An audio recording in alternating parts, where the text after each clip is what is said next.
Guys, स्वागत है आप सभी का मेरा न्यू वीडियो में। तो चलिए आप लोग बताता हूँ क्लास 12th में बायोलॉजी चैप्टर 1 का कौन कौन ऐसा टॉपिक है जो इम्पोर्टेंट जो है 27 में आने की संभावना है। आप लोग इस टॉपिक पे ज़रूर फोकस करिएगा। सबसे पहला टॉपिक जो है वो जीवन अवधि, इसको देख लीजिएगा। ये 2 नंबर में आने की आ भी सकता है और नहीं भी आ सकता है। और उसके बाद से आगे चलिए। उसके बाद से ये ऑब्जेक्टिव के लिए देख लीजिएगा, जीवों का जीवन अवधि ये इम्पोर्टेंट है ऑब्जेक्टिव में। और सबसे ज़्यादा इसमें जो पूछा जाता है वो है आप लोगों का तोता। सबसे ज़्यादा पूछा जाता है तोता का पूछा जाता है। और सिकोया वृक्ष देख लीजिएगा। और हाथी मगरमच्छ के देख लीजिएगा। उसके बाद से जनन देख लीजिएगा, जनन इम्पोर्टेंट है। उसके बाद से जनन के प्रकार, जनन 2 प्रकार के होते हैं, लैंगिक जनन और इसके बाद से एक पुंज या क्लोन, ये पूछा है सब्जेक्टिव में, ये भी पूछा है लेकिन इस पर भी फोकस करिएगा। अलैंगिक जनन किसे कहते हैं और इसमें एक पुंज या क्लोन पे ध्यान दीजिएगा। अब आते हैं 5 मार्क्स वाले टॉपिक पे जो कि इम्पोर्टेंट है। अलैंगिक जनन के प्रकार, अलैंगिक जनन 4 प्रकार के होते हैं, विखंडन, मुकुलन, अपखंडन, बीजाणु जनन। तो ये देख लीजिएगा, विखंडन देख लीजिए, 2 मार्क्स में आने की संभावना है 2027 में। ये टॉपिक इम्पोर्टेंट है और भाई एग्जाम्पल के साथ, क्योंकि इसमें उदाहरण बहुत ज़्यादा मैटर रखता है, इसको आप देख। और आगे विखंडन के प्रकार देख लीजिएगा, ये बहुविखंडन, द्विविखंडन होता है, इसका एग्जाम्पल देख लीजिएगा, बस एग्जाम्पल पूछा जाता है। और इसमें कोई परिभाषा बड़ी बात नहीं है विखंडन बहुविखंडन का। उसके बाद से ये मुकुलन देख लीजिएगा, मुकुलन के प्रकार, ये भी ऑब्जेक्टिव में पूछा जाता है। बीजाणु जनन देख लीजिएगा, ये भी 2 नंबर में पूछा जाता है। टूर्लावस्था, इसको भी देख लीजिएगा, ये अभी शायद नहीं पूछा है लेकिन देख लीजिएगा टूर्लावस्था। ये अपखंडन देख लीजिएगा, ये भी 2 मार्क्स में आता है और इसका उदाहरण देख लीजिएगा। ठीक, अब आगे चलिए बता। ये कायिक परिवर्तन देख लीजिएगा, ये 2 मार्क्स में पूछता है।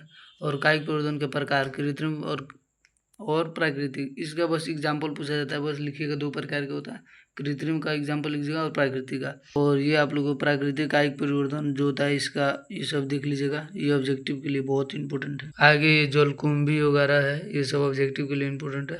ये देख लीजिएगा, जनन के महत्व बताइएगा और जनन की कमियाँ बताइए, ये भी पूछा है, 2 मार्क्स में पूछता भी है।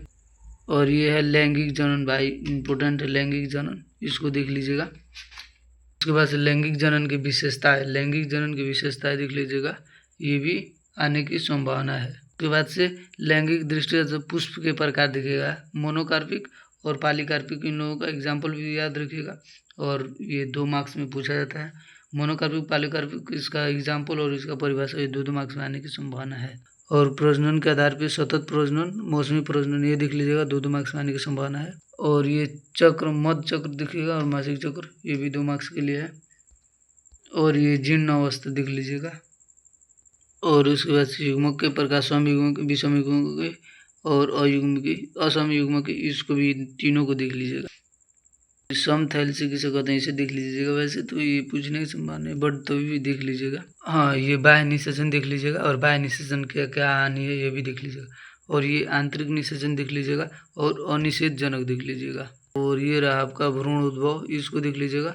और कोशिका विभेदीकरण, कोशिका विभेद तो 2 प्रकार के होते हैं, अंड प्रजक, सजीव प्रजक, इसको भी देख लीजिएगा। ऑब्जेक्टिव में पूछा जाता है कौन अंड प्रजक है, कौन सजीव प्रजक है। ठीक, अब हम लोग सब्जेक्टिव देखेंगे जो कि इम्पोर्टेंट है। जीव के लिए जनन अनिवार्य है, ये देख लीजिएगा। जीव जनन की अच्छी विधि कौन सी है और क्यों, ये भी देख लीजिएगा। है ये लैंगिक जनन परिणाम स्वरूप बने संतति में जीवित रहने के अच्छे अवसर हैं, क्यों, क्या कथन हर समय सही हो सकता है, ये देख लीजिएगा। और ये भी अलैंगिक जनन द्वारा बनी संतति, लैंगिक जनन द्वारा बनी संतति किस प्रकार विभिन्न होती है, उसमें बताया हूँ। कायिक परिवर्तन, ये देख लीजिएगा। और ये व्याख्या कीजिए, ये भी शायद 2 ही मार्क्स में आता है। किशोराचरण, प्रजनक चरण, जीर्ण अवस्था, ये सब्जेक्टिव है। अपनी जटिलता के बावजूद भी जीवों में लैंगिक जनन पाया जाता है, क्यों, ये भी सब्जेक्टिव है। और बाह्य निषेचन आप लोगों से बताऊँ, बाह्य निषेचन और इसका नुकसान यानी कि कमी क्या है, ये बताइएगा, हानियाँ। और जुस्पोर तथा युग्मनज में अंतर, इसको बताना है। और युग्मनज और भ्रूण उद्भव में अंतर बताना है। और एक पुष्प में निषेचन पश्च परिवर्तन व्याख्या कीजिए, ये 2027 में आने की संभावना है, देख लीजिए। मैं खुद यहाँ पे इम्पोर्टेंट लिखा हूँ।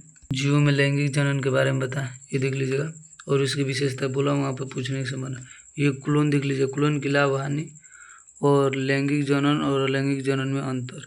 यहाँ पे विखंडन, द्विविखंडन में अंतर हो जाएगा, द्विविखंडन और बहुविखंडन में अंतर। कोनोडिया अनिषेधजनक का मौत, जूसफोर और चल बीजाणु में अंतर हो जाए, मध चक्र हो जाएगा, ऋतुस्राव हो जाएगा, इन दोनों में अंतर, कलिका और पत्रकलिका में उदाहरण सहित बताना है। और पुरुष में यौनारंभ से आप क्या समझते हैं, ये पुरुष में लैंगिक लक्षण बताना है। ये आपका पूरा सब्जेक्टिव खत्म हो गया। वो इम्पोर्टेंट टॉपिक है, ये इतना है, आप लोग इसे देखिए। अगर आप लोगों का ये क्वेश्चन जानते हैं किस प्लेटफॉर्म से मिलेगा, दिशा ऑनलाइन क्लासेस अगर पढ़े होंगे तो ये सारा का सारा क्वेश्चन आप लोगों को उसमें मिलेगा। और कमेंट करके बताइए अगला चैप्टर कौन सा है और किस सब्जेक्ट के लिए लाना है। इम्पोर्टेंट टॉपिक मैं खुद स्टूडेंट हूँ, इसको फॉलो करता हूँ, आप लोग भी इसको ज़रूर फॉलो करें।